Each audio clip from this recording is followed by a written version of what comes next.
Muy buenas tardes, nos reencontramos nuevamente en este segundo día de la 20ª edición de la Semana Social Universitaria con el lema Iglesia, Universidad y Compromiso Ético. En esta ocasión, el tema que nos convoca es precisamente nuevos planteamientos para las universidades a partir de la pandemia. Estará a cargo del presbítero doctor Narciso Velázquez Ferreira, quien es rector de la Universidad Católica y presidente del CONES. Es un tema el cual estamos muy atentos porque es de suma importancia para todos los alumnos, para toda la comunidad universitaria y para el país entero en este momento en el que las dificultades y la situación en educación son inciertas y difíciles. Así que a partir de ahora el presbítero doctor Narciso Velázquez Ferreira nos iluminará sobre este punto. Muchísimas gracias a todos por estar hoy y por estar siempre. Buenas tardes y bienvenidos todos. Narciso Velázquez es doctor en Derecho Canónico por la Universidad Gregoriana de Roma, Italia. Es docente universitario y con trabajo pastoral como párroco del Santuario del Perpetuo Socorro, además de su función de vicario de Asuntos Económicos de la Arquidiócesis de Asunción y actualmente presidente del Consejo Nacional de Educación Superior, electo el pasado 28 de octubre por el periodo 2019-2022. Es confirmado como rector de la Universidad Católica Nuestra Señora de la Asunción por un segundo quinquenio para el periodo 2020-2025.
Muy buenas tardes, nos reencontramos nuevamente en este segundo día de la 20ª edición de la Semana Social Universitaria con el lema Iglesia, Universidad y Compromiso Ético.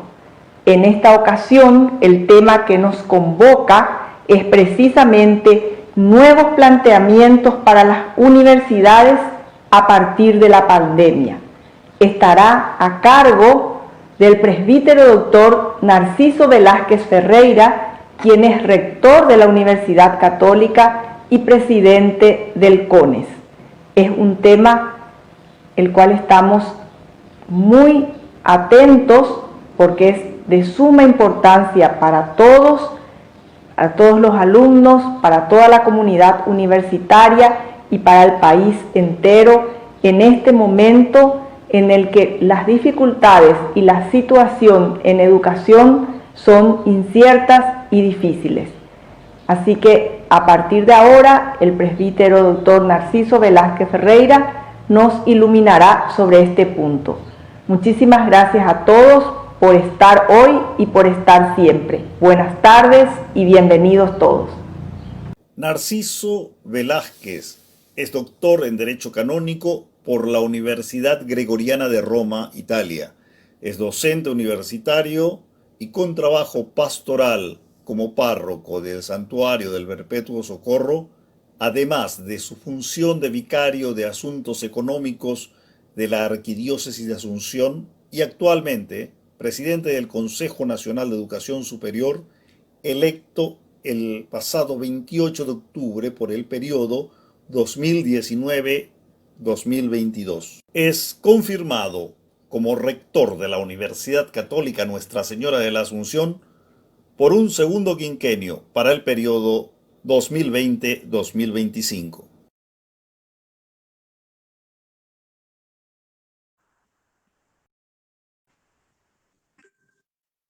Muy buenas noches. Un gusto estar en comunicación con toda la unidad pedagógica San Ignacio Guazú de la Universidad Católica y a través de este medio también con quienes se unen para participar de la 20ª edición de la Semana Social Universitaria, organizado por la Unidad Pedagógica San Ignacio Guazú, con esta serie de conferencias.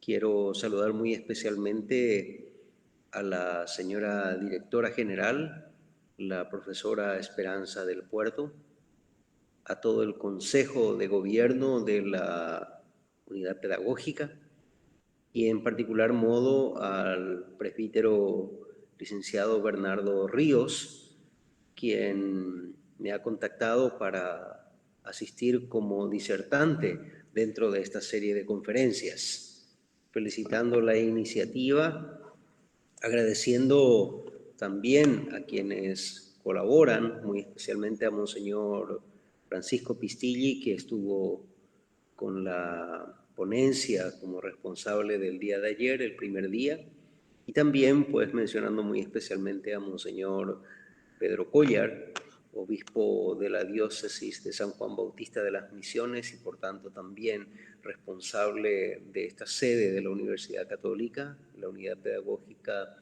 de San Ignacio Guazú, y quien también mañana estará como responsable de la disertación correspondiente. Quiero agradecerles la oportunidad de participar como disertante, agradecerles también por esta tarea, por esta iniciativa, por este trabajo en la Universidad Católica con todos quienes hacemos parte de esta gran institución de la Iglesia y en particular modo en este tiempo que nos toca vivir de la pandemia, en donde nos exige de alguna manera tener la iniciativa clara y también el compromiso serio y cierto para que la educación no se detenga. En ese compromiso que tiene la Iglesia justamente con la tarea educativa, con su misión, con su función de enseñar en particular modo. Y pues agradeciendo esta oportunidad y sintiéndome muy halagado por poder estar en comunicación con todos ustedes, me permito pues iniciar la conferencia proponiéndoles un material que quiero compartir con ustedes. Entonces, de esa manera, quiero hacerme presente con esto que tengo justamente a mano y pues es un material que quiero que sirva de esta manera como material de reflexión a la luz de lo cual quiero justamente hacer parte con ustedes.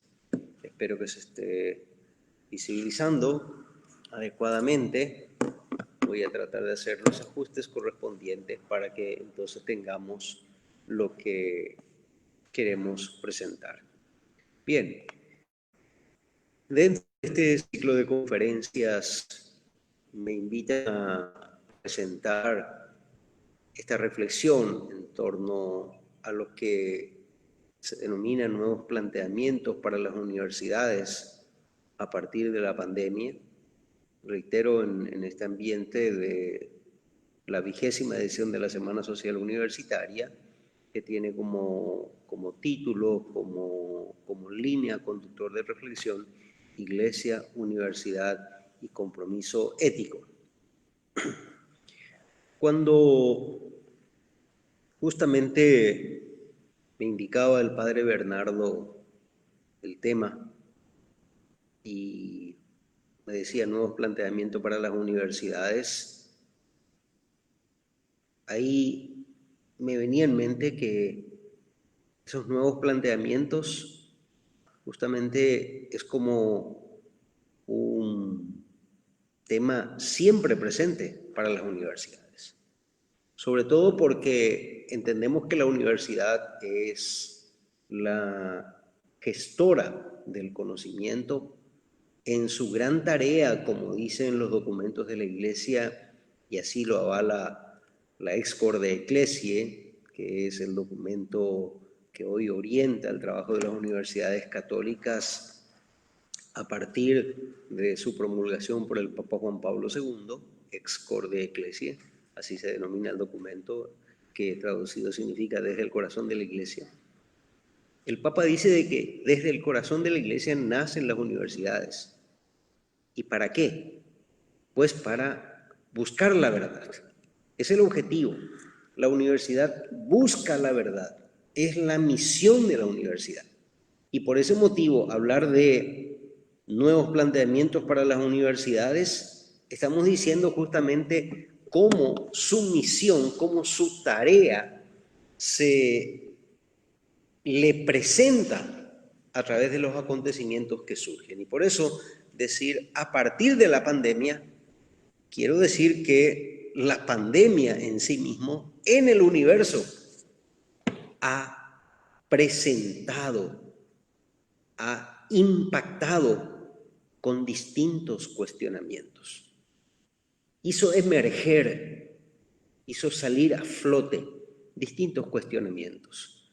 Tal es así que, por ejemplo, podemos decir rápidamente, demostró que el dinero no hace todo, porque hasta tal punto podemos decir, podemos tener dinero, hasta podemos tener el mejor hospital, y solamente para tener de referencia, el primer mundo se ha sentido colapsado. La pandemia de por sí hizo ver la fragilidad humana, y que seguramente, vale decir, no hay nada seguro. Seguramente no hay nada seguro. Y es por eso que lo primero que plantea la pandemia es justamente como un horizonte de realidad. El ser humano es frágil. Y a partir de esa fragilidad, creo que el principal planteamiento que trae justamente para las universidades la pandemia es hacerle sentir al ser humano lo frágil que es. Casi como para decir otra vez, como dirían aquellos filósofos antiguos, el ser humano es ciertamente muy inteligente y muy poderoso con su inteligencia, pero al mismo tiempo es sumamente necesitado. Le demuestra al ser humano su propia realidad tal. Y en este sentido, dentro de todo lo que hizo emerger la pandemia en el universo, pues yo quiero por ello no partir de la pandemia. Quiero partir desde la misma realidad histórica del Paraguay. Y por ello, creo que para enriquecer esta reflexión, vale la pena situarnos desde 1992, que para mí es una fecha clave en el Paraguay. ¿Por qué motivo? Porque en 1992 el Paraguay inaugura la constitución actual, con aquella constituyente que fue de amplia convocatoria, con participación de diversos sectores, ciertamente de los partidos políticos, pero también diversas organizaciones, y que dio como fruto la actual constitución, que yo me permito decir es la mejor constitución que tuvimos y que tenemos en la historia de nuestro país.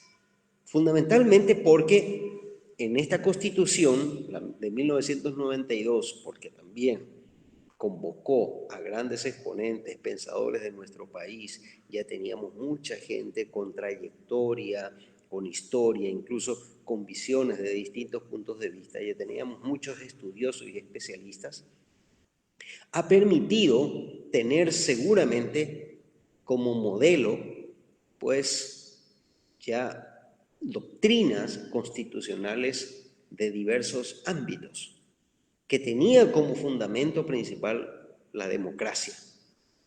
Y Paraguay estaba en 1992, saliendo después de aquel gobierno que duró más de 30 años, que se planteaba incluso con acciones, en muchos casos dictatoriales.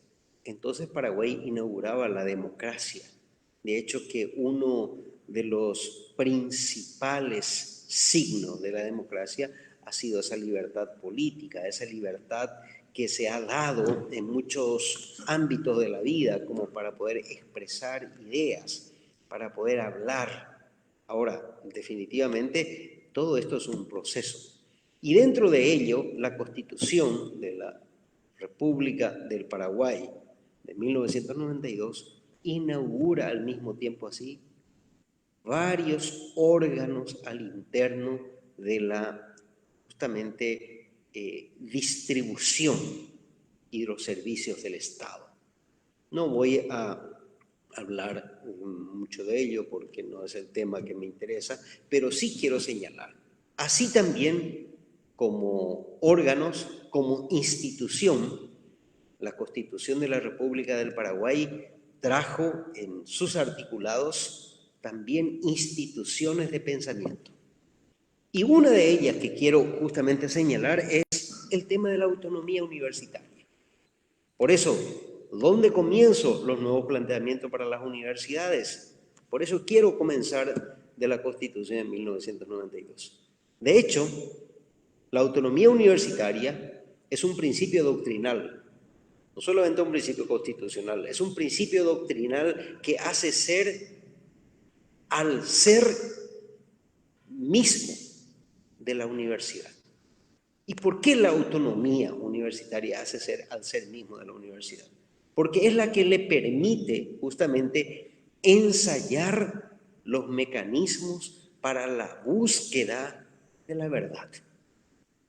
La búsqueda de la verdad no puede estar preorientada o prejuiciosa desde ningún ámbito. Tal es así que en muchos casos en la universidad se respira un ambiente de pluralidad que tiene que caminar por el lado del respeto, que tiene que respetar ciertamente ciertos horizontes y ciertos principios. Pero de por sí la universidad es un ámbito de reflexión en donde emergen, en donde se conviven y donde se comparten diversas corrientes de pensamiento. Por supuesto, estamos hablando dentro de un ámbito justamente, repito, de convivencia democrática. Y en este sentido, la Constitución de 1992 trae la institución de la autonomía universitaria bien clara en el artículo 79.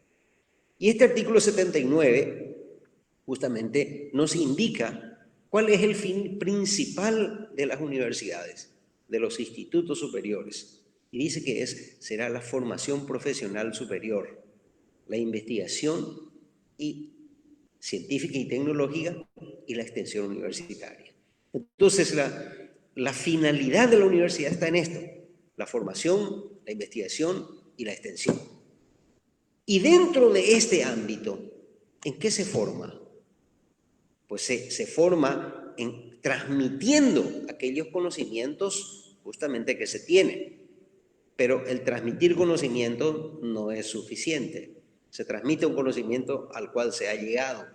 Ahora, ese conocimiento, en la búsqueda continua de la verdad, debe también generar nuevos conocimientos. Y es ahí en donde entra la investigación. Y se generan nuevos conocimientos justamente afrontando los problemas que se tienen, las situaciones que salen, las necesidades nuevas que se tienen. Y la extensión universitaria es justamente como una manera directa de compartir el aula el proceso formativo del estudiante bajo el acompañamiento pedagógico del docente con su sociedad circundante. Y desde este punto de vista, este artículo de la Constitución Nacional justamente presenta la finalidad principal de la educación superior. Y en esta línea, justamente la autonomía se presenta como una necesidad fundamental que tiene la universidad de tener claro aquello que dice justamente sus principios instalados en sus propios estatutos. Por eso la autonomía le permite a las universidades pues autogestionarse mediante, primero, constituyendo sus autoridades, segundo, constituyendo también sus normativas internas, y tercero, justamente procurando tener el proyecto académico definido, pero aquello definido que sea realmente el horizonte de andar. La autonomía no es hacer cualquier cosa al modo como se le antoje en cualquier momento. No. La autonomía es justamente un principio que le permite definir su camino de acción. En cómo se gobierna, en cómo se relaciona y en cómo funciona internamente dentro de esta finalidad propia que ha definido en el párrafo anterior que tienen las instituciones de educación superior. Esta misma Constitución también ha posibilitado que podamos tener en esta misma línea leyes que definan justamente los ámbitos educativos. Y tal es así que en 1998, si hacemos cálculos solamente 6 años después, es decir, del 92 al 98, se promulga la Ley General de Educación. Esta Ley General de Educación, que si bien es cierto, hoy está modificada en muchos de los artículos, sin embargo, hay un artículo iluminador que justamente trajo en 1998 esta ley, que es el artículo 47. Y el artículo 47, dentro de esta línea, de este principio constitucional, establece de la Ley General de Educación que la educación superior se ordenará por la Ley de Educación Superior. Bien, y aquí me detengo. ¿Por qué? Porque quiero un poco señalar aquí cómo van los plazos y cómo justamente vamos haciendo un proceso en el país. Dijimos 92 la Constitución, 98 la Ley General de Educación. Y en esta Ley General, en el artículo 47, dice que la educación superior se ordenará por la Ley de Educación Superior. ¿Y qué ocurre? Esta Ley General de Educación no sale, no viene enseguida. Estaban aquellas leyes de creación de universidades que creó el Consejo de Universidades, que hablaba de cómo se crean las universidades, pero propiamente la Ley de Educación Superior pasó el tiempo para que finalmente, y lo tenemos en el año 2013, que se promulga la Ley 4995. Esta ley crea el CONES. ¿Qué es el CONES? Es el Consejo Nacional de Educación Superior. Este consejo, que de por sí existía, digamos así, en un modo particular con aquello llamado de Consejo de Universidades, sin embargo, viene a reemplazar a ese Consejo de Universidades. ¿Y por qué motivo? Porque el Consejo de Universidades hacía parte solamente de un grupo de rectores. No. Ahora el Consejo Nacional de Educación Superior, entre otras cosas, compone, sí, a referentes rectores, pero también se compone con referentes docentes, con referentes de estudiantes de universidades públicas y privadas, porque ese es el universo de nuestra educación superior en el Paraguay.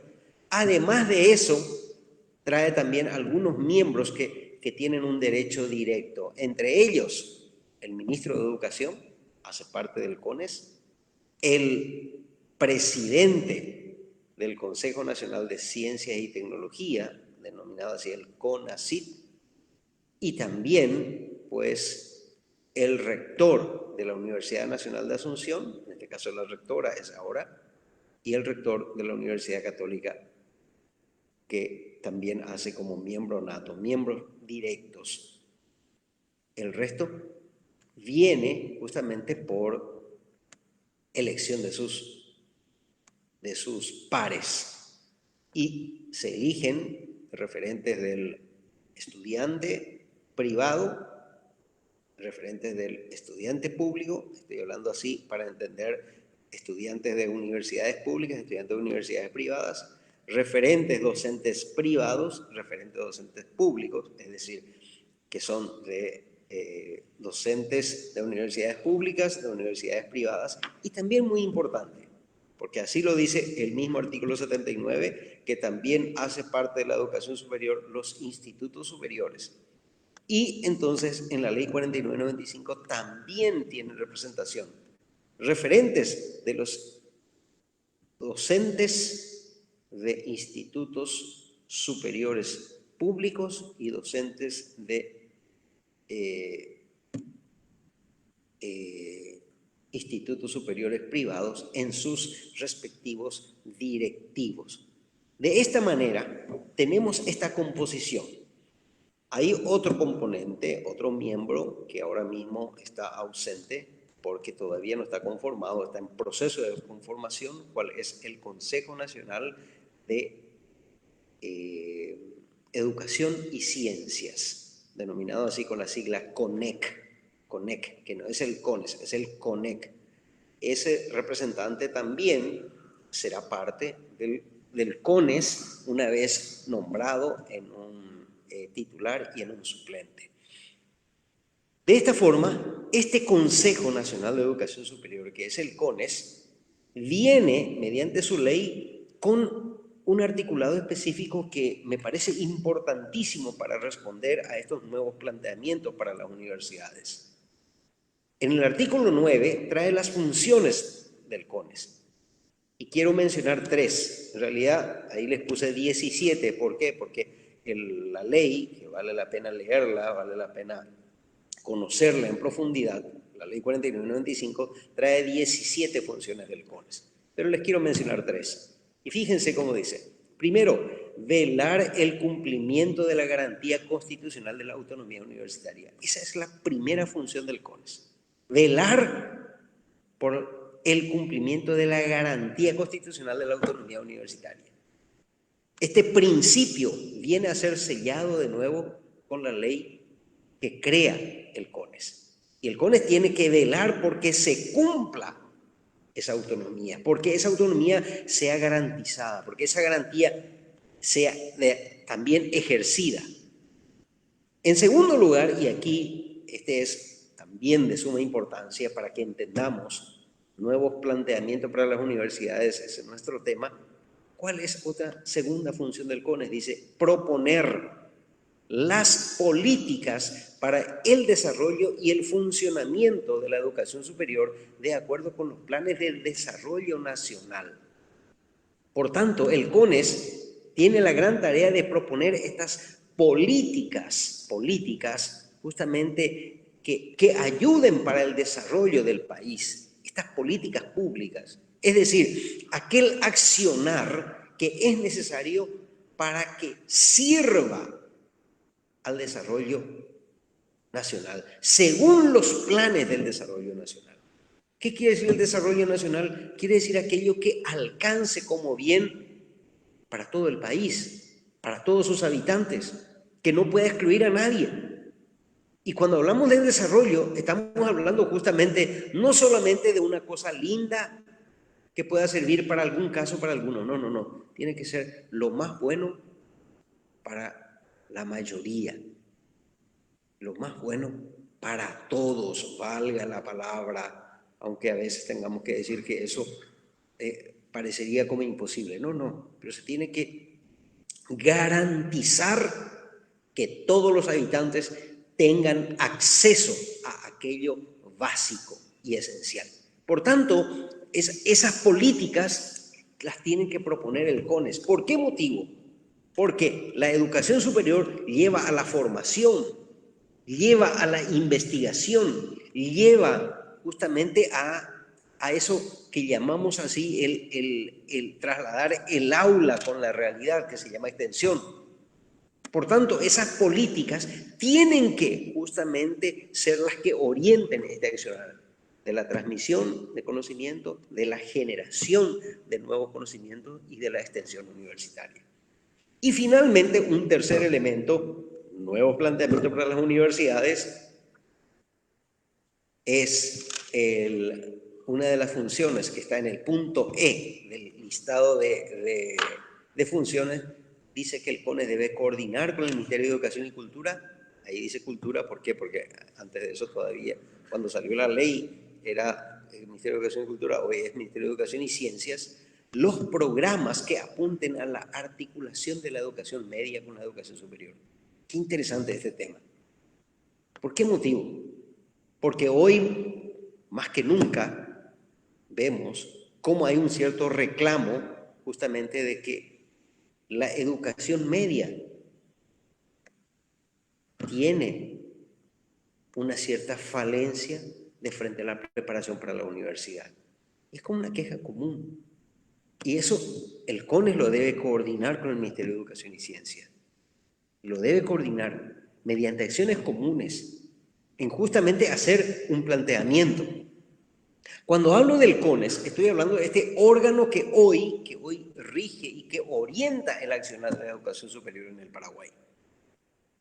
Y por tanto es el que rige y el que dirige pues todo el accionar de la educación superior. Ahora, esto mismo, viéndolo así como función del CONES, es justamente uno de los planteamientos para las universidades.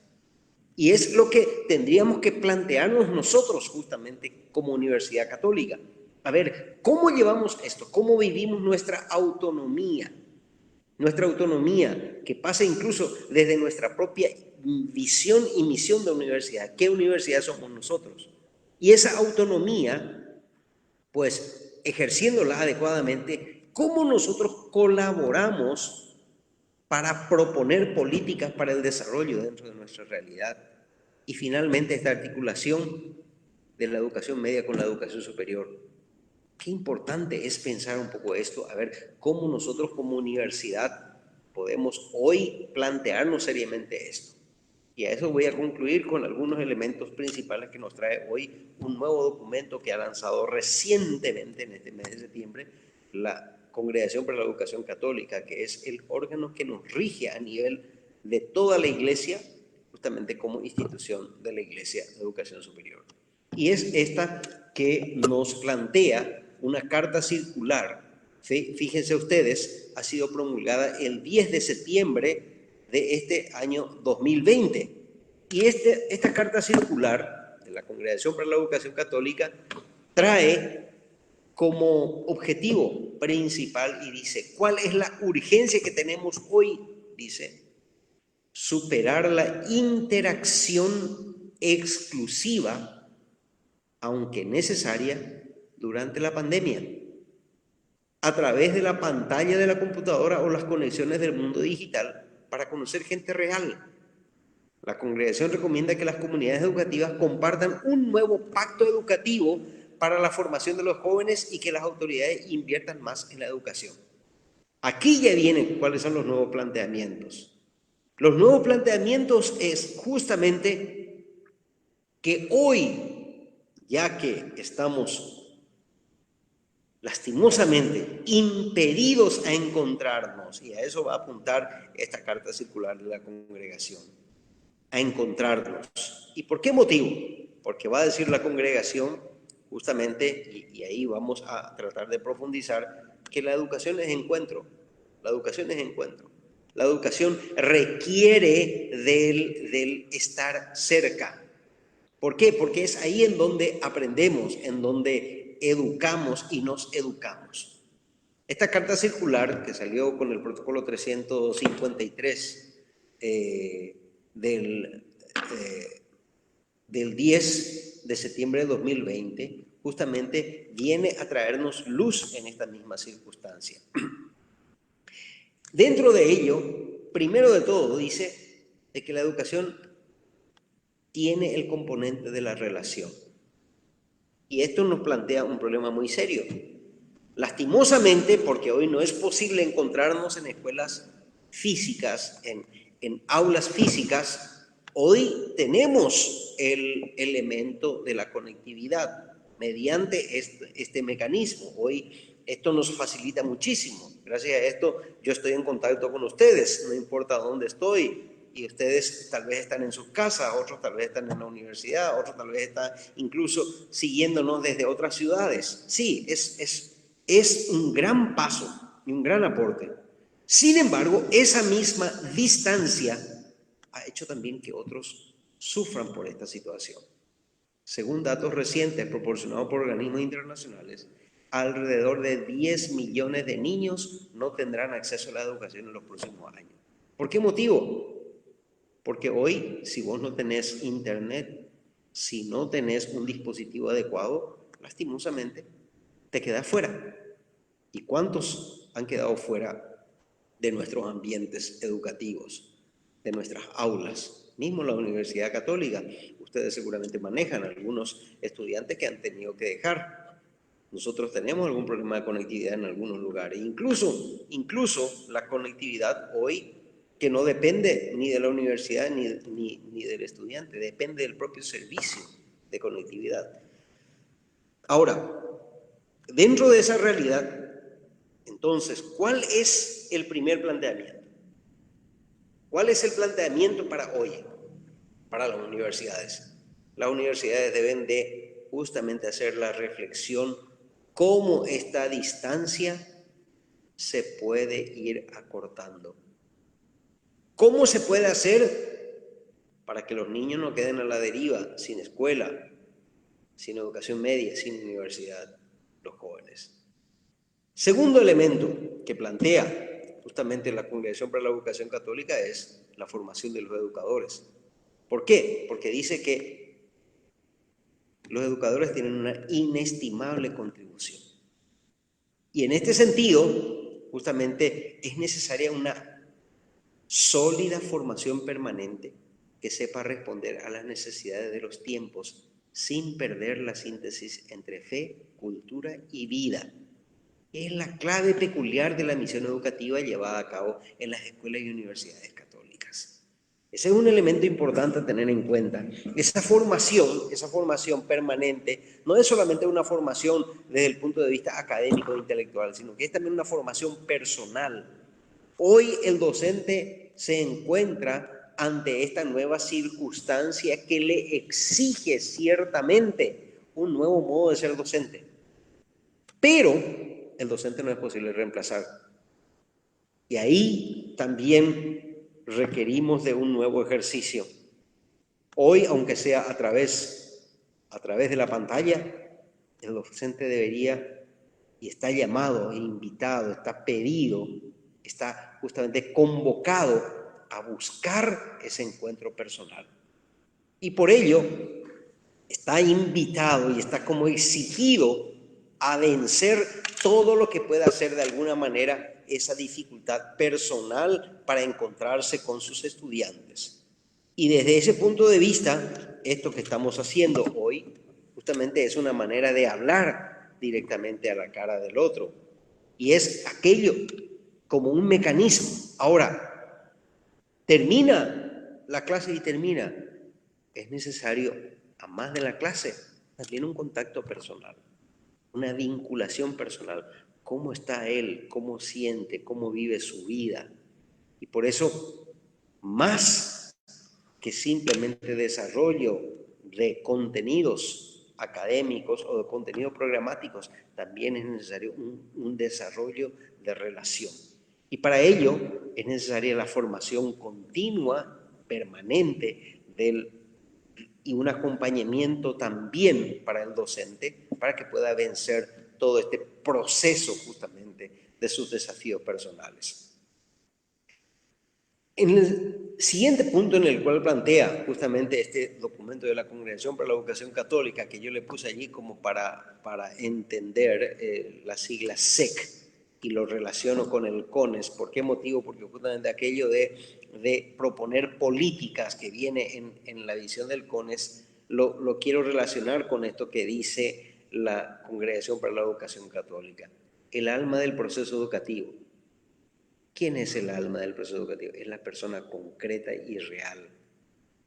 Esa es justamente el alma misma de los procesos formales e informales, así como una fuente inagotable de vida debido a su naturaleza esencialmente relacional y comunitaria.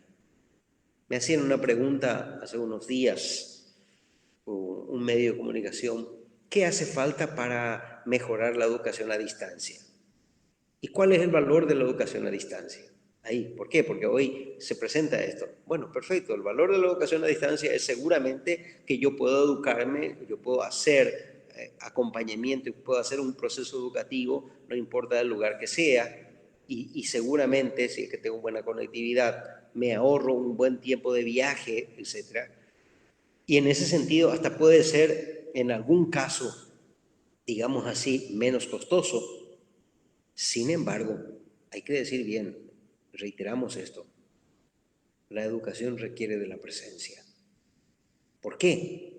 Porque la presencia se funda en una visión antropológica. El ser humano es un ser eminentemente relacional. Como dice acá, la vida debida a su naturaleza esencialmente relacional y comunitaria. La convivencia se hace en el vivir con, en el estar juntos, en el aprender el respeto a las libertades personales y comunitarias, en el compartir, en el solidarizarnos, que tal vez también en cierta medida se pueda hacer a través de los medios virtuales o digitales o los medios telemáticos, como hoy también se los llama. Sin embargo, donde se vive y se comparte el mismo espacio, en donde tenemos que de alguna manera interactuar con lo que tenemos a mano, es justamente en donde el proceso educativo se hace como todo un proceso de limar aquello que nos falta para aprender a celebrar juntos la vida. Por eso, dice el documento de la Congregación para la Educación Católica que la pandemia nos plantea justamente un gran desafío, que estamos llamados a buscar justamente mecanismos que no se queden solamente con nosotros, no solamente para resolver nuestros problemas de ahora, sino que también falta compromisos para las nuevas generaciones. Se necesita, por eso dice, un proyecto educativo renovado a largo plazo, basado en exigencias éticas y normativas compartidas. Aquí viene todo el tema. Y esos nuevos planteamientos exigen justamente a que en esta realidad de hoy, en lo que hoy se tiene, seguramente que necesariamente vamos a tener que plantearnos esquemas de solidaridad. Es decir, lo que hoy tenemos a mano va a ser la manera justamente de aprender a usarlo para que sea realmente útil para todos. Por eso la solidaridad va a ser el signo, y lo dice el documento de la Congregación para la Educación Católica, que nos sostenga la convicción de que en la educación habita la semilla de la esperanza, una esperanza de paz y de justicia. Mediante la educación, nosotros podemos decir de que estamos capacitados a poder mirar justamente lo que en el entorno hace falta para poder vivir juntos y cómo poder vivir mejor, para aprovechar mejor lo que se tiene. Por eso, y para cerrar un poco lo que tenemos como tema, vale la pena hoy mirar la situación social actual en Paraguay. ¿Cuáles son los planteamientos nuevos para las universidades después de la pandemia o en esta época de pandemia? Yo creo en primer lugar que vale la pena, y tal vez incluso este criterio de aislamiento nos posibilita a nosotros valorar mejor las riquezas y las oportunidades que tenemos. Yo planteaba, por ejemplo, en otro foro que habíamos tenido, cuánta necesidad hay que nuestra educación formal salga al encuentro de lo informal. ¿Cuánta necesidad hay de buscar mecanismos para que aquellos rubros que se tienen dentro del principal rubro de la economía de Paraguay pueda tener el acompañamiento también de la academia? Cuando hablamos de la academia estamos hablando justamente del conjunto en donde aprendemos, en donde investigamos y de donde salimos al encuentro de nuestras comunidades. Por decirlo, ¿cuánta gente hay hoy que podría tener oportunidad mediante algún acompañamiento, algún asesoramiento técnico de poner en práctica una agricultura familiar que pueda salir al encuentro justamente de las necesidades que se tienen en el país? ¿Por qué no pensar en el autosustento? ¿Por qué no pensar desde nuestras aulas cómo hacer para que nuestras comunidades se autosustenten con los principales rubros de alimentación? ¿Por qué no pensar en cómo hacer desde nuestras aulas, cómo acompañar a nuestras comunidades, cómo hacer todo un proceso para el ejercicio comunitario de evitar los males que tenemos en el entorno? Todos estos planteamientos que hoy se tienen, por ejemplo, de lo que se da de llamar justamente el desarrollo sustentable. El desarrollo sustentable es todo el cuidado del medio ambiente, el cuidado de nuestra casa común, como diría el Papa Francisco, mediante su encíclica Laudato Si. Y es decir, pensar en este mecanismo educativo. ¿Por qué? Porque hoy la restricción de los encuentros nos hace ver también que sí, no podemos tal vez reunirnos, pero necesitamos estar en comunión, en comunicación.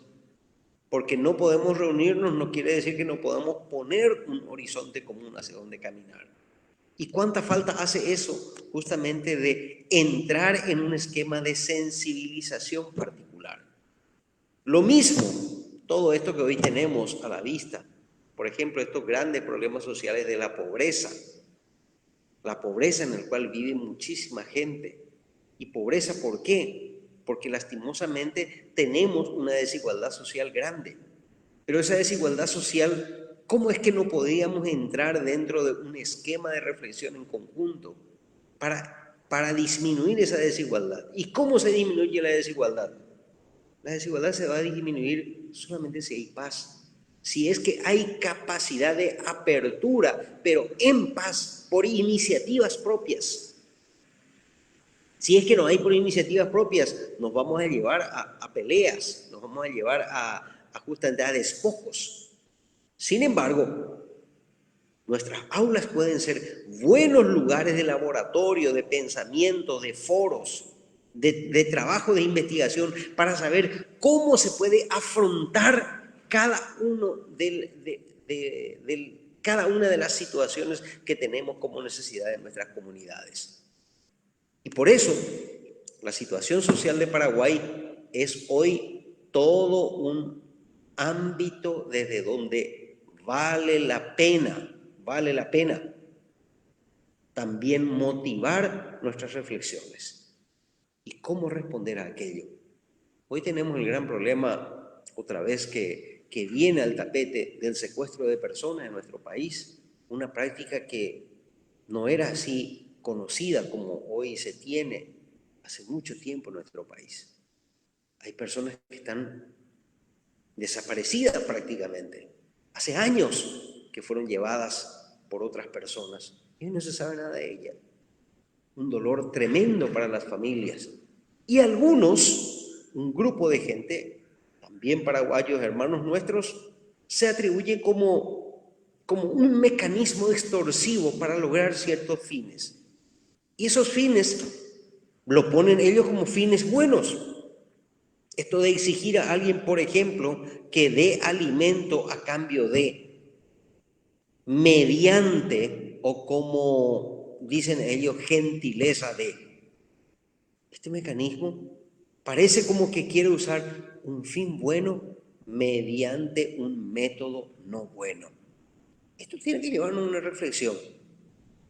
cómo se obra, cómo realmente aquel fin bueno puede llegarse a llevar adelante, qué hay que hacer para ello, cómo es que no va a haber justamente una interacción entre aquello que necesitamos realmente y aquello que cada uno puede poner de sí. Yo puedo poner mi idea, yo puedo poner mis bienes, yo puedo poner esto que tengo al alcance, yo puedo poner mis manos. ¿Por qué? Porque yo no voy a pedir que me den nada gratis, pero sí, si tú tienes y puedes poner algo para que yo haga, entonces yo estoy dispuesto para hacer. Y entonces mi necesidad se suple y tu necesidad se suple. Son los mecanismos. Estos son los nuevos planteamientos. Reitero, la pandemia nos plantea un serio problema. Nos llama justamente a mirar cómo hacer presente respuestas a las necesidades que tenemos actualmente. Y por supuesto, si es que vamos a entrar dentro del ámbito de la investigación, ¿cuánto hace falta investigar? ¿Cuánto hace falta traer al tapete y a la luz prácticas saludables de acción social, de acción personal, de acción familiar? ¿Cuánta gente hoy plantea como mecanismo de acción, por ejemplo, para afrontar el riesgo del mismo coronavirus, con simples prácticas que se tienen de antaño en nuestras vidas familiares y en nuestras vidas comunitarias?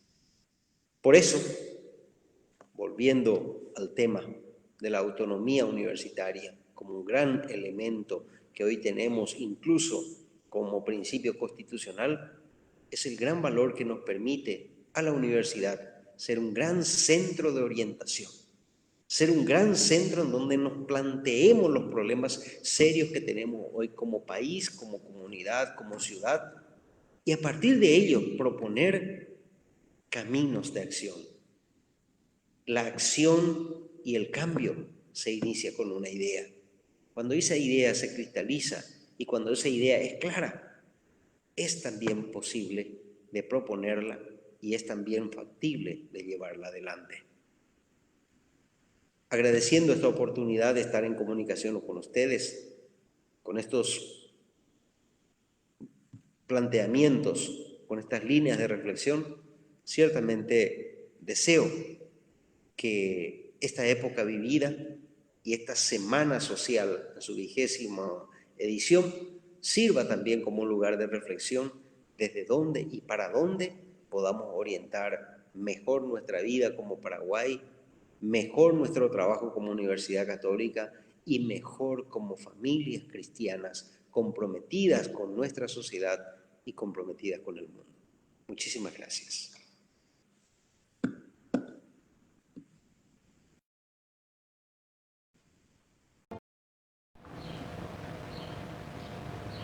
Agradecemos de corazón al presbítero doctor Narciso Velázquez Ferreira por la excelente disertación, por todo lo que realmente pudo aclarar, por todo lo que aprendimos en esta tarde y por todo lo que a partir de ahora vamos a tener que poner en práctica y a tener que de alguna manera internalizar en nuestro actuar y en nuestro vivir. Muchísimas gracias de corazón en nombre de la Unidad Pedagógica San Ignacio Guazú y de la organización de la 20ª edición de la Asamblea de la Semana Social Universitaria.